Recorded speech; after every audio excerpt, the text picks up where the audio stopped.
ഒട്ടും കയ്പില്ലാതെ കയ്പൊക്കെ വെച്ചിട്ട് നല്ലൊരു ഒഴിച്ചുകറി തയ്യാറാക്കി എടുക്കാം.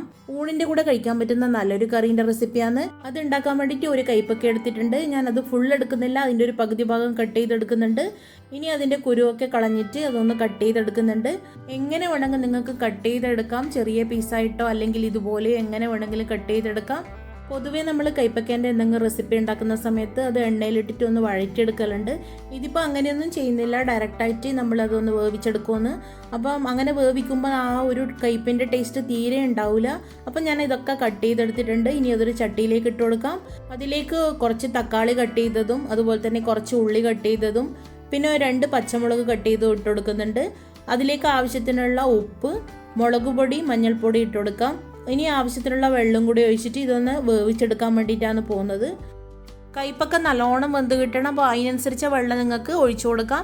എന്നിട്ട് അത് നല്ലോണം മിക്സ് ചെയ്ത് കൊടുക്കാം. എന്നിട്ട് അടച്ചു വെച്ചിട്ട് ഇതൊന്ന് വേവിച്ചെടുക്കാൻ പോകുന്നു. ഒരു 10 മിനിറ്റ് ഇതൊന്ന് അടച്ചു വെച്ചിട്ട് വേവിച്ചെടുക്കാം. ആ സമയം കൊണ്ട് തേങ്ങ റെഡിയാക്കാം. അപ്പോൾ മിക്സർ ജാറിലേക്ക് ഒരു 1/4 കപ്പ് തേങ്ങ ഇട്ട് കൊടുക്കുന്നുണ്ട്. എടുക്കുന്ന കയ്പക്കേൻ്റെ അളവിനനുസരിച്ചിട്ട് തേങ്ങേൻ്റെ അളവും കൂട്ടി കൊടുക്കാം. ഇനി അതിലേക്ക് കുറച്ച് ജീരകം ഇട്ട് കൊടുക്കുന്നുണ്ട്. പിന്നെ 2-3 ടേബിൾ സ്പൂണ് തൈരാണ് ചേർത്ത് കൊടുക്കുന്നത്. ഞാനൊരു ചെറിയ ബോൾ തൈര് എടുത്തിട്ടുണ്ടായിരുന്നു. അപ്പോൾ 2 പ്രാവശ്യം ഇട്ടിട്ട് അരച്ചെടുക്കുന്നുണ്ട്. ഒരുമിച്ചിട്ടിട്ട് അരച്ചെടുക്കുന്നില്ല, കുറച്ചായിട്ട് ഇട്ടിട്ട് നല്ലോണം അരച്ചെടുക്കണം. നല്ല ഫൈനായിട്ട് അരച്ചെടുക്കണം. സ്പൂണ് കണക്കാണെങ്കിൽ ഞാനൊരു 8 ടേബിൾ സ്പൂണ് തൈര് എടുത്തിട്ടുണ്ടായിരുന്നു. അപ്പോൾ നേരത്തെ വേവിക്കാൻ വെച്ച ആ കയ്പക്കയൊക്കെ നല്ലോണം വെന്ത് വന്നിട്ടുണ്ട്. ഇതുപോലെ കയ്യിൽ വെച്ചിട്ട് നല്ലോണം അതൊന്ന് ഉടച്ചു കൊടുത്ത ശേഷം ഇനി തേങ്ങ അതിലേക്ക് ചേർത്ത് കൊടുക്കാം. ഇനി മിക്സർ ജാറിലേക്ക് കുറച്ച് വെള്ളം കൂടി ചേർത്തിട്ട് അതും കൂടി ചേർത്ത് കൊടുക്കുന്നുണ്ട്. അപ്പം നിങ്ങൾക്ക് ഗ്രേവിക്ക് അനുസരിച്ച വെള്ളം ഈ സമയത്ത് ചേർത്ത് കൊടുക്കാം. തേങ്ങേൻ്റെ മിക്സ് ചേർത്ത് കൊടുത്ത ശേഷം നല്ലോണം അതൊന്ന് മിക്സ് ചെയ്ത് കൊടുക്കുന്നുണ്ട്. അപ്പോൾ ഈ സമയത്ത് ഉപ്പ് കുറവാണെങ്കിൽ ഉപ്പ് ചേർത്ത് കൊടുക്കണം. കയ്പക്ക വെച്ചിട്ടുള്ള കറി ആയതുകൊണ്ട് തന്നെ കുറച്ചധികം ഉപ്പ് ചേർത്ത് കൊടുക്കേണ്ടി വരും. എന്നാലും മാത്രമേ കയ്പക്കയിൽ നല്ലോണം ഉപ്പ് പിടിച്ച് വരുള്ളൂ. ഇത് ചേർത്ത് കൊടുത്ത ശേഷം നല്ലോണം അതൊന്ന് മിക്സ് ചെയ്ത് കൊടുക്കുന്നുണ്ട്. ഇനി ഇത് നല്ലോണം തിളപ്പിച്ചെടുക്കണം. നമ്മളെ പുളിശ്ശേരിയൊക്കെ വെക്കൂലേ, അതേ രീതിയിൽ തന്നെയാണ് ഇത് വെക്കുന്നത്.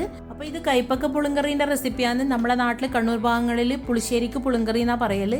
ചില നാടുകളിൽ പുളി ഒഴിച്ച് വെക്കുന്നതിനെയാണ് പുളിങ്കറി എന്ന് പറയല്. നമ്മുടെ നാട്ടിൽ മോരൊഴിച്ച് വെക്കുന്നതിനും പുളിങ്കറി എന്ന് പറയും. കറിയൊക്കെ നല്ലോണം തിളച്ച് വന്നിട്ടുണ്ട്. തൈര് ചേർത്തുകൊണ്ട് തന്നെ ഒരുപാട് സമയം തിളപ്പിക്കേണ്ട ആവശ്യമൊന്നുമില്ല. ഇനി അതിലേക്ക് വറുത്തിടാൻ വേണ്ടി ഒരു പാത്രത്തിലേക്ക് വെളിച്ചെണ്ണ ഒഴിച്ച് കൊടുത്തിട്ട് കടുകും ഉലുവയും അതുപോലെ തന്നെ വറ്റൽമുളകും കൂടി ഇട്ടിട്ട് പൊട്ടിച്ചെടുക്കുന്നുണ്ട്. ഇനി നമുക്കത് കറിയിലേക്ക് ഒഴിച്ച് കൊടുത്താൽ മതി. അപ്പം വളരെ എളുപ്പത്തിൽ ഉണ്ടാക്കാൻ പറ്റുന്ന ഒരു നല്ലൊരു റെസിപ്പിയാണ്. നമ്മളെ വീട്ടിലൊരു ചെറിയ കഷ്ണം കയ്പക്ക ഉണ്ടെങ്കിൽ ചോറിന് പറ്റിയ നല്ലൊരു ഒഴിച്ചുകറി തയ്യാറാക്കി എടുക്കാൻ പറ്റും.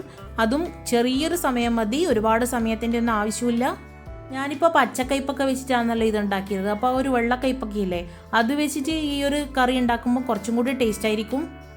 കയ്പൊക്കെ ഇഷ്ടപ്പെടുന്നവർക്ക് തീർച്ചയായും ഇഷ്ടപ്പെടുന്ന നല്ലൊരു റെസിപ്പിയാണ്. അപ്പം നിങ്ങളുടെ വീട്ടിൽ ഇനി കയ്പൊക്കെ ഉണ്ടാകുന്ന സമയത്ത് ഈ ഒരു റെസിപ്പി ഒന്ന് ട്രൈ ചെയ്ത് നോക്കുക. ചെറിയൊരു കയ്പും അതുപോലെ തന്നെ തൈരിൻ്റെ പുളിയൊക്കെ ആകുമ്പോൾ നല്ലൊരു ടേസ്റ്റ് ആയിട്ടുള്ളൊരു റെസിപ്പിയാണ്. അപ്പോൾ വേറൊരു കറീൻ്റെ ആവശ്യമില്ല, ഈ ഒരു ഐറ്റം മാത്രം മതിയാകും ചോറിന്. ഇതുവരെ ഉണ്ടാക്കി നോക്കാത്തവരാണെങ്കിൽ ഒന്ന് ട്രൈ ചെയ്ത് നോക്കണേ. അടുത്ത റെസിപ്പി ആയിട്ട് കാണാം. Thank you for watching.